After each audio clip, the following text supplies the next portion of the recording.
एवढंच अभिवादन देतो.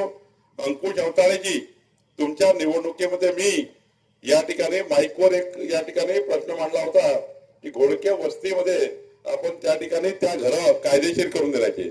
मी घोडके वस्तीचे सर्व घरं कायदेशीर करून देतो, काळजी करू नका.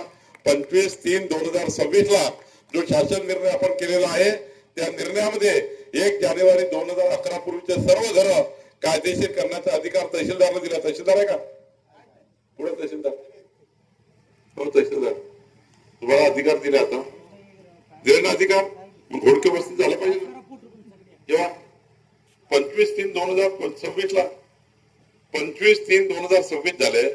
आता 4 झाला, 5वा झाला, 6वा महिना येते झाला, 2 महिने झाले शासन निर्णय केला. काही करायचं नाही तुम्हाला.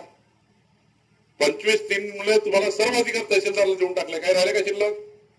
मला जून महिन्याच्या पहिल्या आठवड्यात येण्यापूर्वी घोडके वस्तीचे सर्व मालकी दिली पाहिजे, त्यांचं सर्व पट्टे वाटप झाले पाहिजे, याची काळजी आपण घ्या. आणि आज जेवढे प्रश्न माझ्यासमोर उपस्थित होतील त्या सर्व प्रश्नाला निकाली काढण्याची जबाबदारी या ठिकाणी माझी आहे. आपण सर्वांनी जे निवेदन आणलं ते मला द्या. मी पुन्हा एकदा आपली क्षमा मागतो आणि तुमचे खूप खूप आभार मानतो. तुमच्यासारख्या देवदुर्लभ कार्यकर्त्यांनी जे 51% मतं घेऊन आपलं सरकार आणलं त्याबद्दल मी सर्वांचे आभार मानतो. खूप खूप धन्यवाद.